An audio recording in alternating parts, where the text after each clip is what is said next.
Well, hello and welcome to the California Agricultural Teachers Induction Program Mentor Orientation. The first thing that we want to make sure that you do is take an opportunity to apply to the program. If you have not done so already, please see the link down at the bottom of the screen that will take you to the CATIP website, and make sure that you're filling out the mentor application and not the credential candidate application. Take a moment to pause this video and complete that now.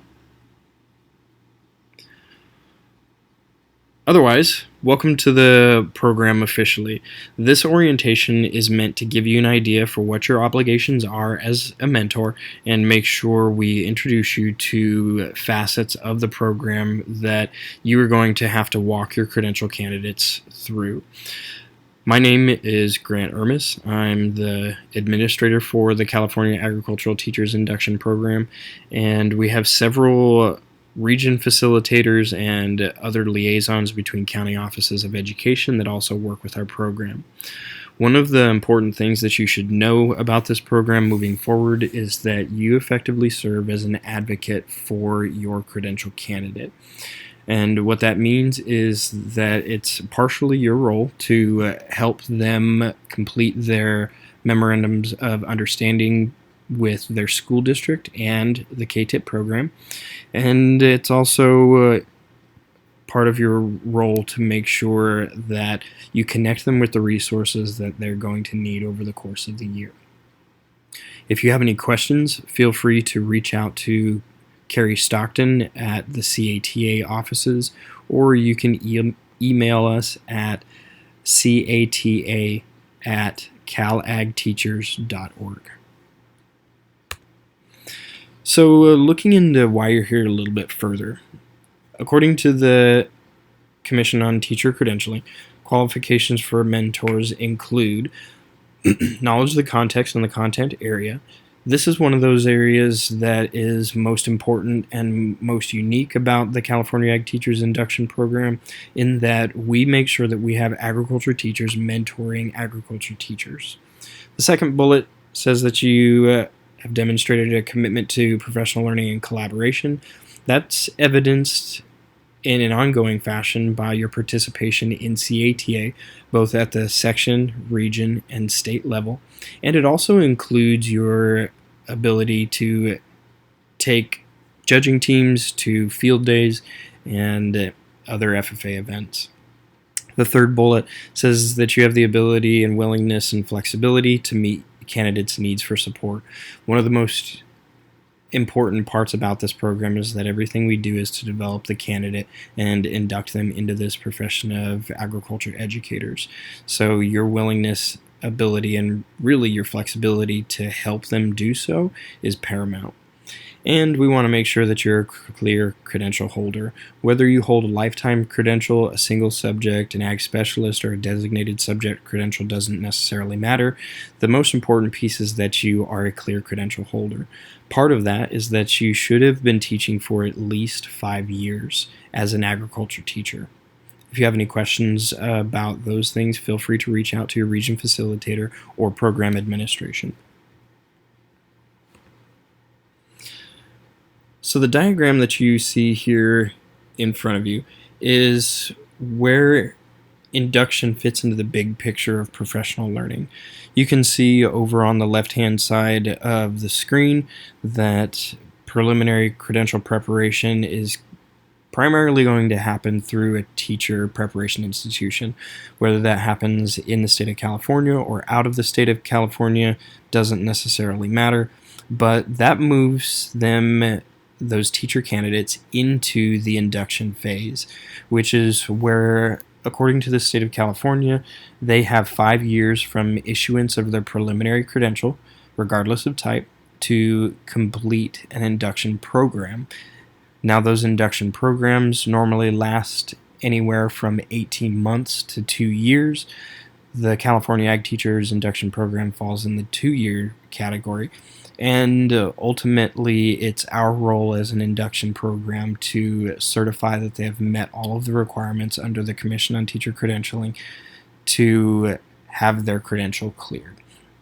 So you can see there our role in induction program is to apply prior knowledge from their preparation experience, advance curriculum demonstration, so make sure that they can improve on curriculum that they've built and worked with through their preparation program, that they have the ability to formatively assess and support students, and that's also one of your roles as well. Make sure that you can formatively assess these candidates through mentor observations and give them support for where they need to grow. That's one of the areas we'll talk about today.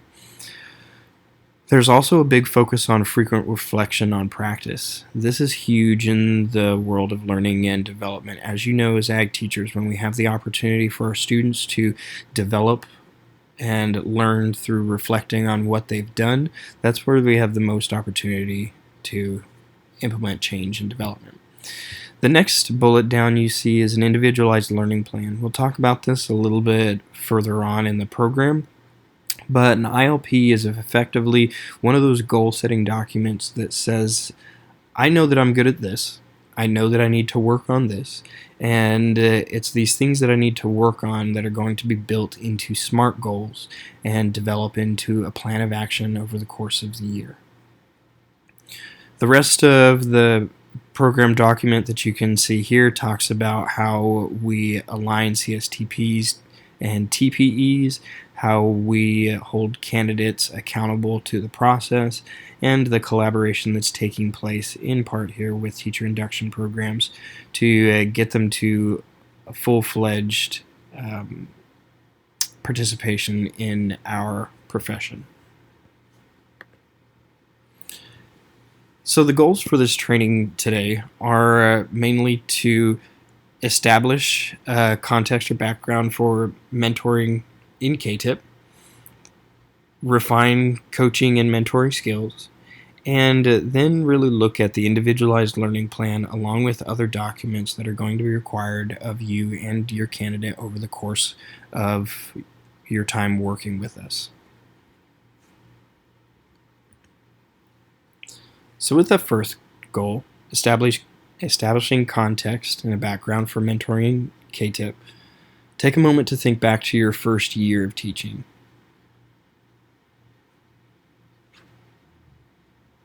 What or who were those things that helped you survive? What kinds of support did you get? What kinds of support do you wish you would have gotten? Normally in the orientation that we have at summer conference, we would share some of these things out, but really the goal for you here is to make sure that you have an opportunity just to think back and reflect. I'm sure that you can understand that the context of teaching has changed over time, and so you'll want to make sure that you use some of those examples from your experience, your survival tactics, and the support that you received, mainly in a positive direction that can help you work with the candidates you're about to work with. So as we look at how the context of teaching has changed since the beginning,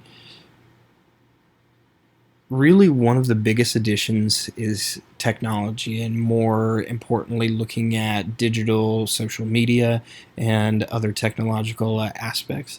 A lot of schools are going to one-to-one instruction these days, where students are receiving a laptop or a tablet that they can work with on a regular basis, and that's something that if you've been teaching for 15 or 20 years wasn't really around when you started teaching.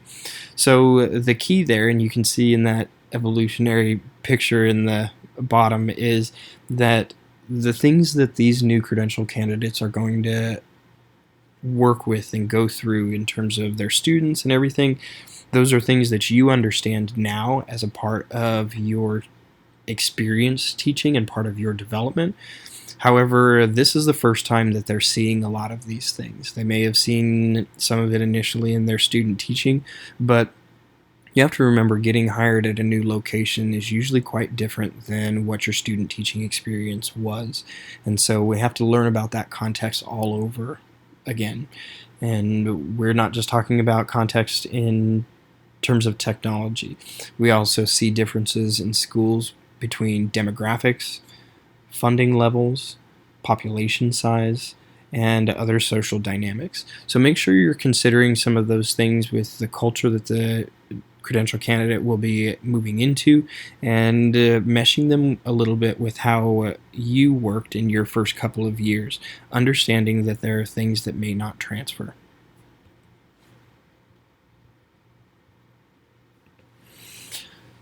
The California Ag Teachers Induction Program is operated through the Tri-County Induction Program. This is important because the Tri-County Induction Program is specifically a component of the Sutter County Superintendent of Schools. It's a 3-county consortium made up specifically to provide induction services for Yuba, Sutter, and Butte County in the North State. What you see here in terms of program elements and candidate competency is a subset of the Tri-County Induction Program. So going back to that, when you have school district officials looking for how or where this program is approved, the California Ag Teachers Induction Program is under the umbrella of the Tri-County Induction Program. So that's how we officially clear credentials, and we are held to all the same standards in accreditation that the Tri-County Induction Program is held to. So with the program elements, you see that there are weekly learning focused conversations with the mentor. Those can happen in many different fashions. A lot of times you as the mentor might not be able to physically connect with the credential candidate, but that doesn't mean that you can't reach out to them through email, through text message, phone call, or even a video conference. Whatever works best for your relationship and for the situation that your partnership arises out of will work for us. The biggest piece in these weekly conversation logs is making sure that you document your conversations appropriately. And that's so we can understand the impact of practice. So how you're mentoring, coaching, and collaboration is having an impact on this credential candidate, but also on the students that the credential candidate has in their classroom. How are you helping them to be better for their students? The next program element is the timely completion of an individualized learning plan. This individualized learning plan, for example, in the first year is based off of what the new teacher comes out of their teacher preparation institution with. In different scenarios, the new teacher is going to have gone through PACT, EdTPA, or FAST, and that program, that licensure component, is going to yield a document that we call a bridging document that tells them what they were good at relative to the TPEs and what they still need a little bit of work with.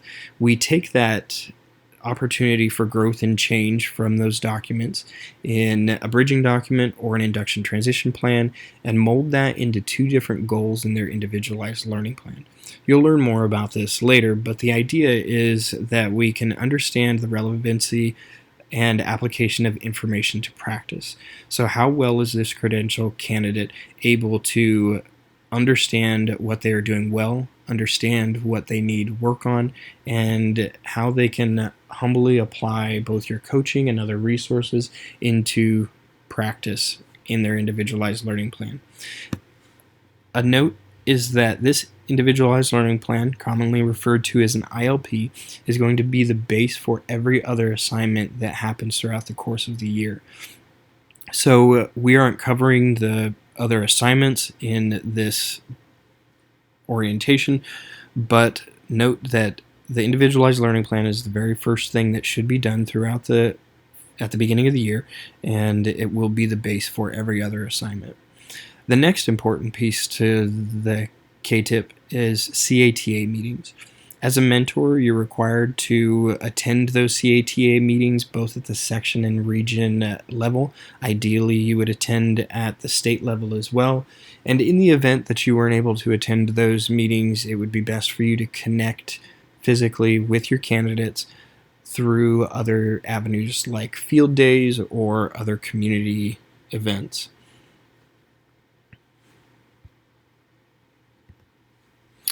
So looking at your role specifically, you can see that you are a learner, you're an assessor, you're a trusted listener, you're a teacher, you're a resource, a problem solver, facilitator, coach, and collaborator. Most importantly, you're an advocate. It's important to remember that you serve in the capacity as a mentor to help bring these new credential candidates along in the profession so we can keep them for years to come. Your guidance, your support, your ability to show them resources is all going to play into the story that they're going to develop and how they are going to be inducted into the profession. So make sure you understand these roles. You'll see that you are not the paper pusher. You are not an enabler, and you are not the expert. There's a list of other things that you are not that are going to come up throughout the course of the year. Your region facilitator and or program administration can help you understand some of those things, but you have to remember, just like your students, eventually we're going to send these credential candidates out into the world, and they're going to have to be able to do this job on their own. And enabling them through constantly doing work for them is something not only that's not going to help them, but also it's not a very beneficial use of your time. As ag teachers, you know that we have enough on our plates and we have enough to do between fall and spring and even the summer, and being the individual that does a majority of the work for this candidate is not going to help them or you, especially in terms of sanity. So make sure you understand that role. Now, in your coaching and in your mentoring, you're going to see that there are a few different learning steps that this candidate is going to find themselves around.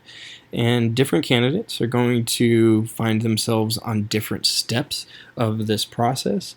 But the first step, starting at unconscious incompetence, means that they don't know what they don't know.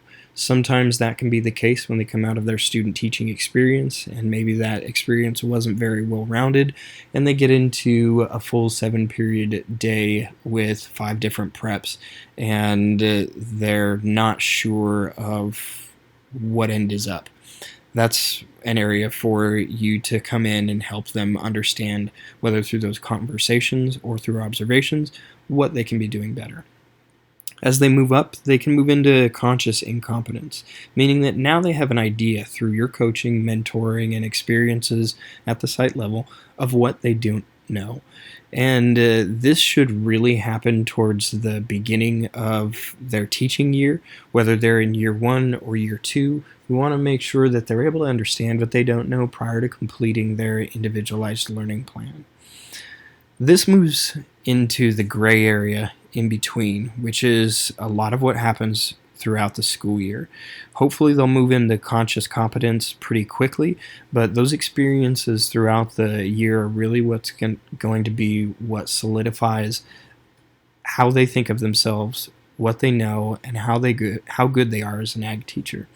And then in the ideal world, we would get them to the unconscious competence phase, where they're just rocking things so solid they don't know how good of a job they're doing, and when you come in to visit them as a mentor, you're blown away with what they're doing, and you even take and learn some things from their practices. One of the most common things that teachers should know is Moyer's curve phases for a first-year teacher's attitude towards teaching.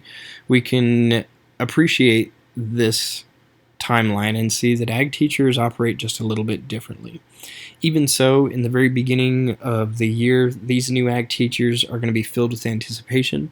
They're going to be excited about the opportunities that they have in front of them, and they're going to move right into the beginning of the year and realize that they're going to be right in survival mode.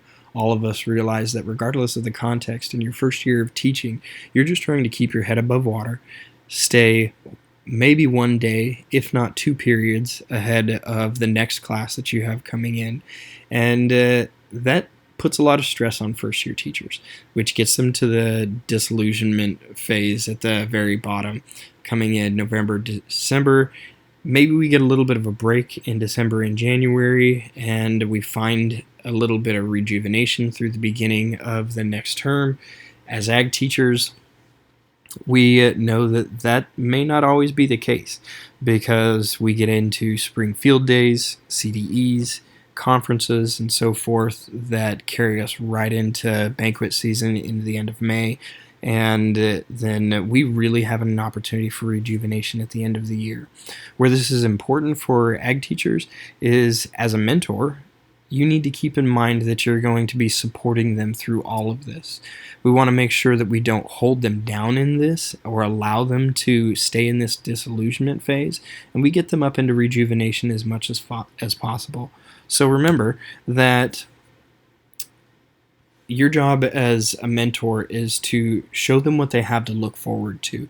That's really the rejuvenation piece in finding those things that they can work with where they can actually make a difference. On the Moodle website, you'll have an opportunity to look through this presentation. You'll only want to make sure that you play it from around 26 seconds to 3 minutes and 45 seconds. It's not a long video, but there's some really good questions and questioning strategies in here, and they give us opportunities as mentors to understand how we can have conversations with our credential candidates.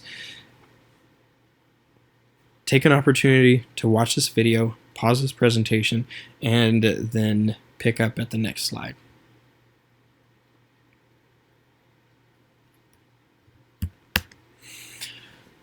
Another tool that you have available to you is this book by Lipton and Wellman called Learning Focused Supervision.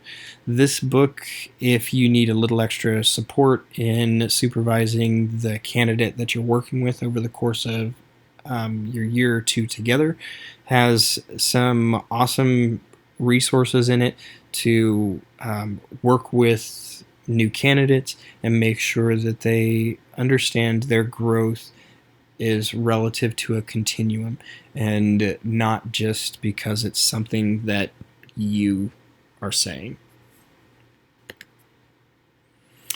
Further, there's a document located in the notes. If you click on the link, you can go to this document that talks about the stances of a mentor. And these stances come in 4 fashions, either in a calibrating phase, a consulting phase, collaborating, or coaching. And in the calibration phase, as you look through the document, you'll find that this is one space where you and the credential candidate are trying to get on the same wavelength. This is the space where you're going to learn how to communicate with each other the most appropriately. And it's important as a mentor with some senior experience that you don't fall into this category of telling them that they're doing something wrong. Part of your role as a mentor is to make sure that you're understanding where they are relative to the context that they're teaching in. If they're teaching in your department, you may have a little bit of a better understanding for that, but at the same point, you don't want to get too high and mighty about the fact that what you're doing is the absolute right way to do it, because these new teachers come in with a fresh perspective, usually an alternative perspective, and it's an opportunity for you to really align yourselves with how you need to work together to produce the most effective outcomes, opportunities for the students that you impact on a daily basis. Then you have the opportunity to move into a consulting relationship. This consulting relationship is really the space where you're working with your candidate and saying, hey, you could do something this way or you could do something that way, giving them advice. That's the best way to think about this phase, and saying, try this on for size. Is something like this going to work for you? So this is really an opportunity for you to play with the relationship a little bit and see what they take up, what they absorb, so you can learn just a little bit more about their tactics, their methods, and how they want to practice as an ag teacher. After your consulting phase, You can move into collaborating. And this is really the space where you're taking as much from the credential candidate as they're taking from you. And so this is a good point to recognize that you can have all three and even four of these stances within one conversation when you're talking to your candidate. Especially if you're talking to them for an hour, usually you're going to find that calibration phase up front. Maybe you get them in the beginning of November. They're frantic, freaked out because two of the kids in the back row of their ag biology class are providing problems disciplinarily. They don't know what to do. They've constantly submitted referrals to the office. And the first question that you're asking to yourself is, why are you submitting the referrals? Why not handle everything in-house? Try to understand things from their perspective. And then you can say, hey, maybe you can try this. Maybe this will work. And then they talk about their student teaching experience and what worked for them there. Maybe they even bring up an idea that you've never done in your class, like preferred activity time, and you think something like that would work awesome with your freshmen just as well as it would for their trouble students in the back of their ag biology class. The last stance in coaching conversations is the coaching specifically. Sometimes this is where you need to tell the candidate, this is where you need to be, this is where you need to go, this is why, and help them through the resources that you're connected to get to that point. Remember that a job as a coach is not one of telling as much as it is one of directing, in that your job here is not to be condescending. Your job is to say, hey, this is where we need to get, and this is how I think we should be able to get there. Just like coaching your students for CDE teams, it's a similar idea here. So take the opportunity to listen to your candidates, give them options, take some things away from the relationship, and even point them in the direction that they should be going should they lose their way.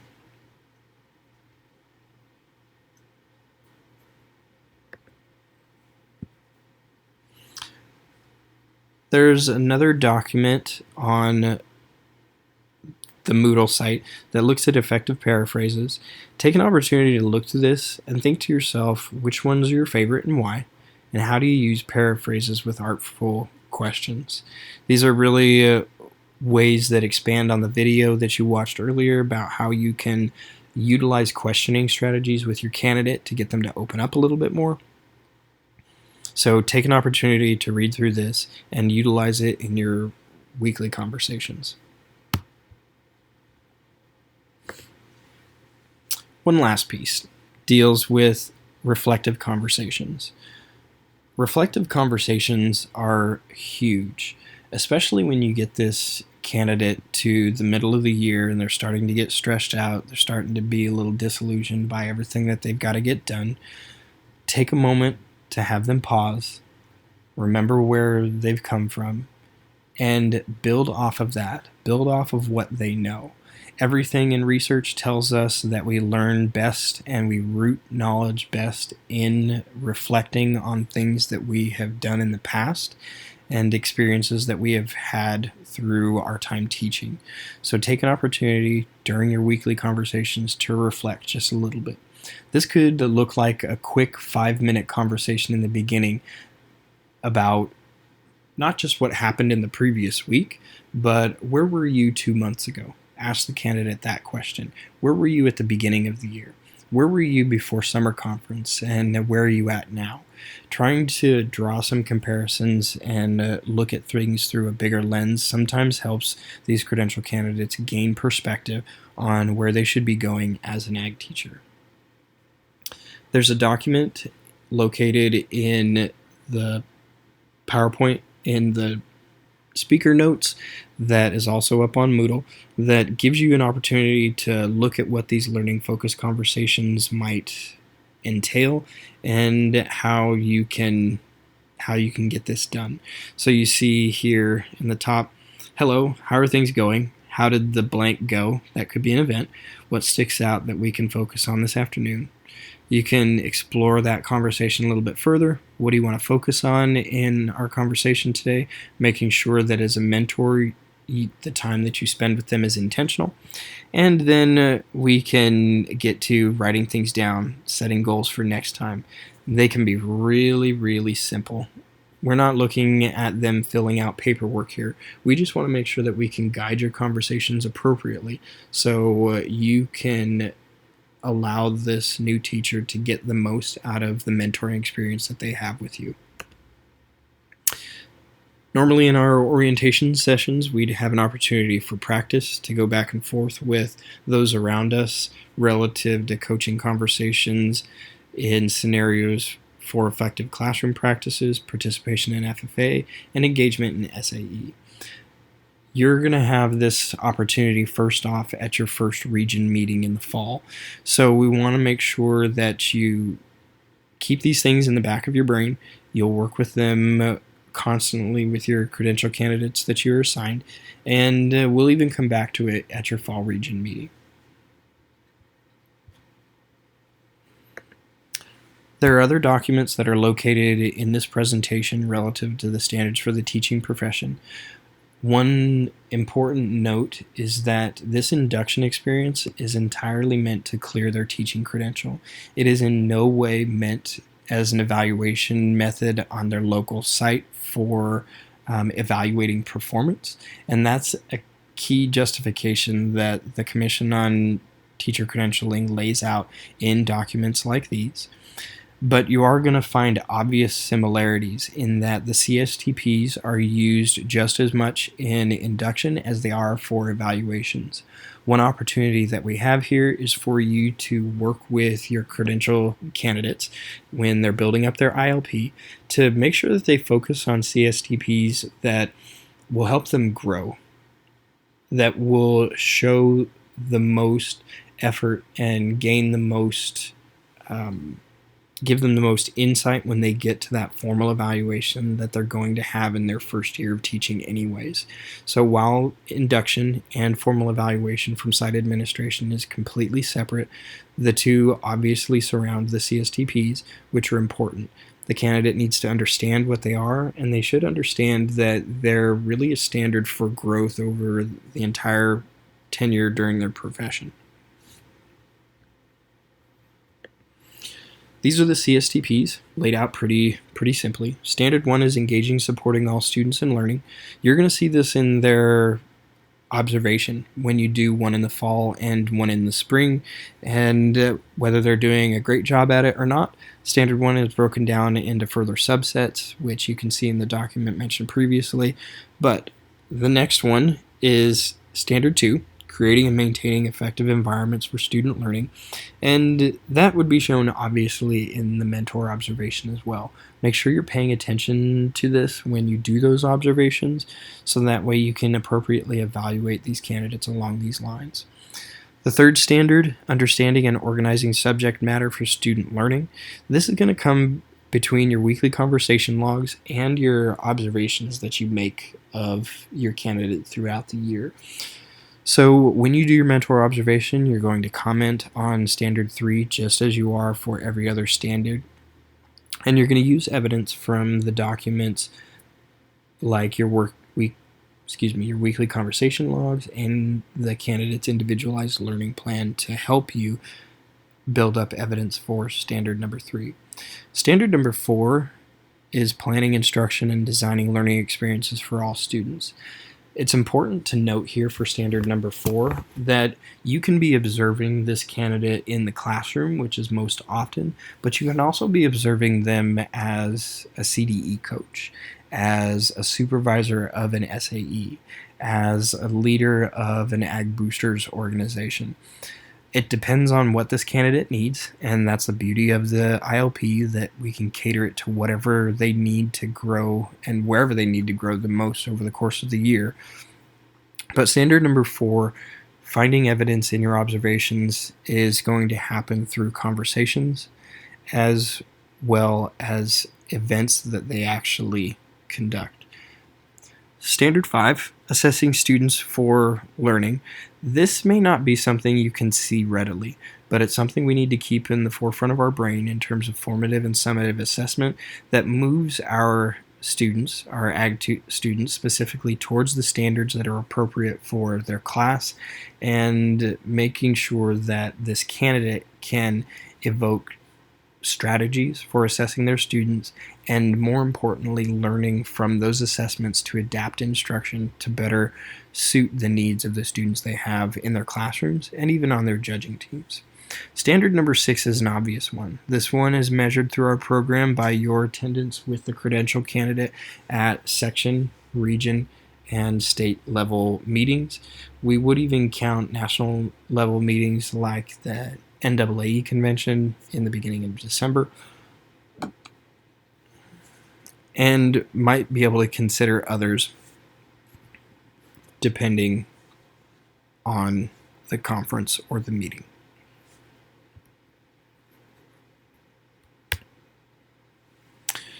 This continuum of teaching practice is a lengthy document. It's not something that we're going to go through in depth, but we list it here just as a resource for you to understand not only how the new teacher is developing, but also understand how you as a mentor are developing. One thing and one opportunity we have for you is to earn units for mentoring over the course of the year. This continuum of teaching practice is one thing that guides how we make recommendations in the end for approving credit for units at the end of each year. So if you have any questions, feel free to look through this document. It is linked here, and it has a pretty good summary of how you're going to develop and operate over the course of the year.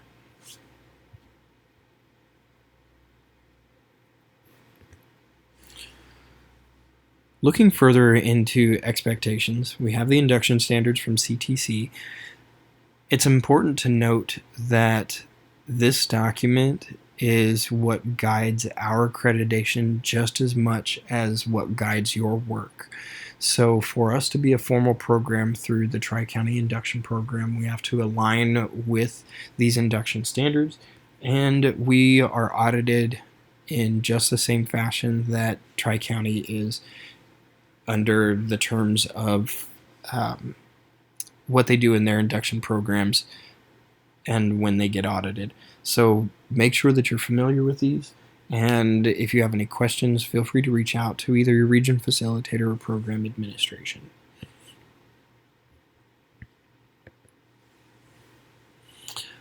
The next thing that we'll go through in a separate lecture is going to be Moodle. Moodle is the learning management system for all of the learning that happens and is tracked through the California Ag Teachers Induction Program. The link that you see up here at the top is a live link, and it will take you to this login screen that you see here. This login screen should be bookmarked, and when you're ready to get to this point, you'll reach out to a region facilitator or program administration for your username and password. Likely you've already gotten on here to get to this presentation, but if not, and you're having any issues, please feel free to reach out so we can help you in any way possible. You'll also see this screen for the candidate. The candidate has the exact same screen. The only difference is that when you log in, you will see a different course than the candidate sees, and you will not see the same documentation. It's important to note that as you're collaborating and working with your candidate, especially from a distance. Google Docs has been a pretty good resource.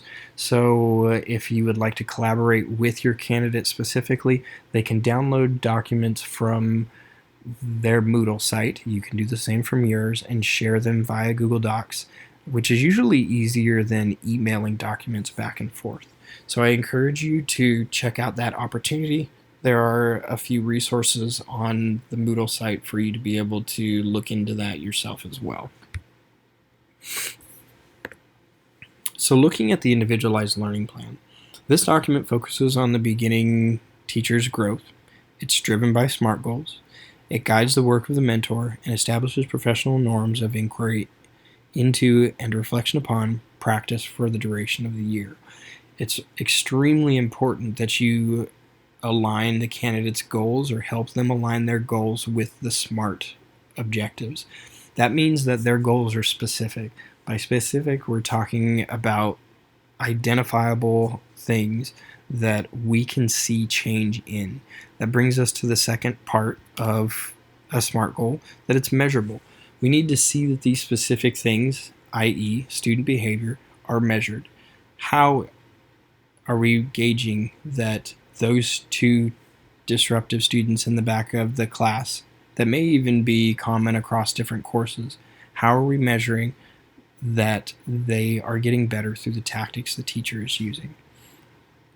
Remember, the example that I list is purely an example. It is by no means meant to be the one that you'll use with your candidate over the course of the year. The next part of a SMART goal is that it's attainable. You, being the senior mentor and senior experienced teacher, should be able to tell that right off the bat. Looking at these goals, do you think that this credential candidate can really achieve it over the course of one school year? Yes or no? The next piece is relevant. So are their goals relevant, A, to their induction transition plan that comes from their teacher preparation program? And are they relevant to the context that they're teaching in? Are they relevant to the teacher's growth? Make sure that you're checking those things and that it's obvious within the text of the goal itself that these things are relevant. The last piece is time bound. We want to make sure that these teachers are able to accomplish their goals within a relatively easy time period. So all of these things should be present and visible within the text of the goal that they're writing. Remember that the region facilitators also serve as evaluators, and if the evaluator cannot see all of these facets in their goals for their individualized learning plan, they will turn it around and require the candidate to redo it and resubmit it.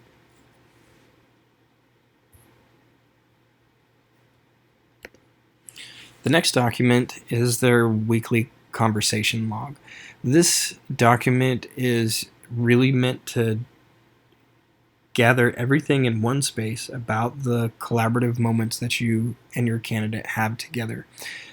It may look a little bit different when you get to it, but the idea is that we're able to collect some demographic information.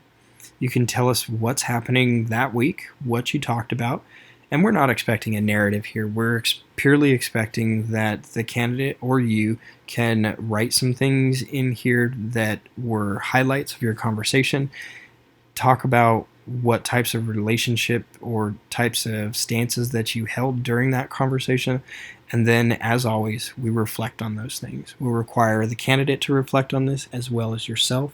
This is where Google Docs could come in to be very useful, in that if you have these shared in one space, then you can type your reflection, the candidate can type theirs, and as with most of the assignments, it's the candidate's job to submit these documents to their Moodle website. The only thing that I should note before moving forward is that all assignments should be submitted to Moodle by the candidate. The only exception are the mentor observations. You will submit those through your Moodle course for the candidate or the candidates, if you have multiple, that you are observing. So though you should have a conversation with that candidate about your observation and what you're writing up, you are the one that should be submitting that document to the program. Ultimately, your relationship is about trust. When you can build trust into the relationship with your candidate, you should be able to work them through any issues that they're having and really excel at making them the best agriculture teacher that they can be. Keep that in mind as you move forward, because trust builds a lot of things, as it serves as the foundation for many, many different relationships. You can do this in a few different fashions: by being sincere, by being reliable, showing that you have some competence, and sometimes by snacks. We know that as ag teachers, we sometimes don't get out of our hole too often, but take your candidate on the road one week. Go and sit at a restaurant and have some snacks and have your conversation at the same time. It doesn't always have to be within the four walls of an ag department that these conversations take place.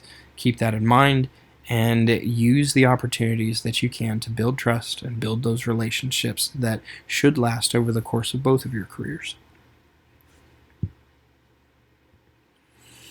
When you get to your first meeting with your candidate, there are a couple things that you want to keep in mind.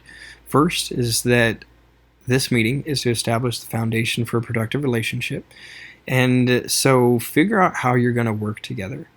It's also an opportunity for you to establish your credibility as a mentor. This isn't your space to get cocky and say that you're the king of everything FFA, because as we think about ag programs, FFA is only one facet of it, and developing these teachers, these new teachers, should not just happen in one realm of that ag education model. So establish your credibility, both as a teacher, as an SAE supervisor, as an FFA advisor, and as a community member. Your job also is to understand the new teacher's perspective. Where are they coming from? If you don't know them that well, use an opportunity to get to know them. What was their teacher preparation program like? For those teachers who didn't go through a teacher prep program and they're operating off of an alternative licensure, like a designated subject credential, this is your opportunity to understand where they're coming from and really get an idea for where they need to go this next year. As in the case of a designated subject credential, this could mean that your role is really heavy in pedagogy, teaching them how to teach. So you can find that in your very first meeting and understand where you need to go together. Clarify your roles and responsibilities. Remember back to the slide that looked at what your mentor role is and what it is not. Remember to tell them that you are not their paper pusher. You are not their mother. You are not their father.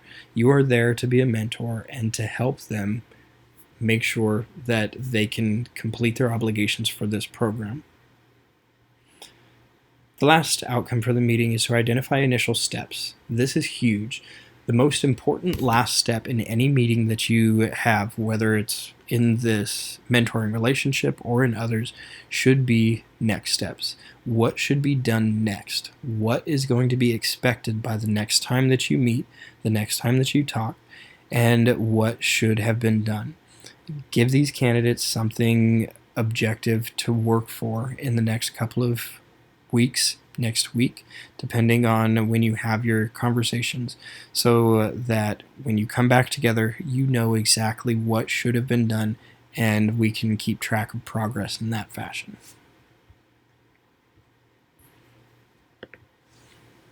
Here's a quick protocol for the first meeting, something that you can obviously edit, but goes along the lines of the meeting outcomes from the last document.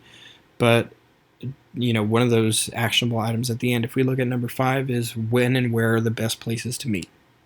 If the best place for you to meet is in the barn, do it, but make sure that you're able to focus and dedicate time, at least an hour a week, to touch base with this candidate and make sure that you're giving them some dedicated time. That can be activity time, that can be time just talking, that can be time working on documentation that they need for the program, but it should be a conversation during that point in time. So it's really important to note here that you don't just quote-unquote meet with them once a week, and for that hour's worth of time, they're just doing all kinds of work for this program. It should be an opportunity for you to actually connect with them. If you're not connecting with them at least once a week for roughly an hour, then you're probably not doing your job.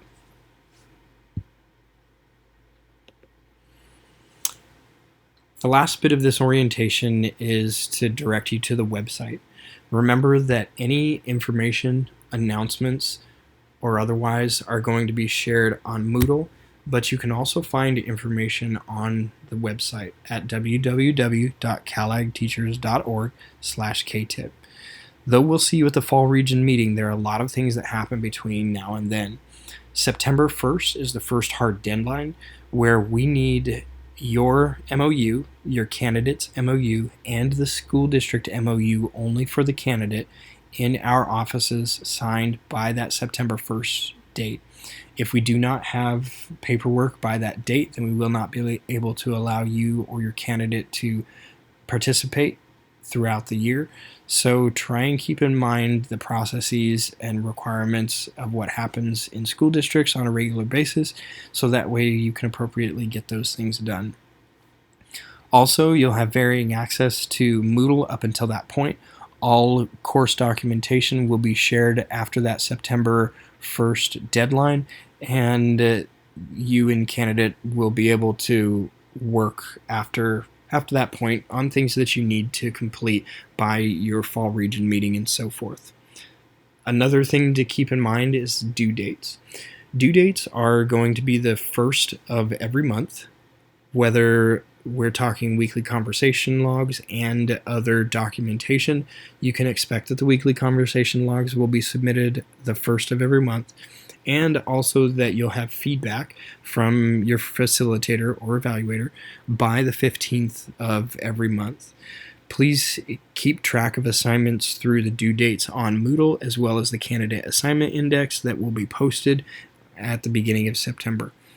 If you have any questions, concerns, if you have issues with the candidate's school district that you feel need to be handled or could be addressed by administration to help with participation or otherwise, feel free to reach out to us. Otherwise, thank you so much for taking the opportunity to embark on this journey. You have completed the orientation lecture for this program. The next step for you to do is to complete the orientation quiz or the orientation handout and submit them appropriately. As always, if you have questions, reach out to your region facilitator. Their information can be found towards the beginning of your Moodle course. But thank you again. We look forward to working with you.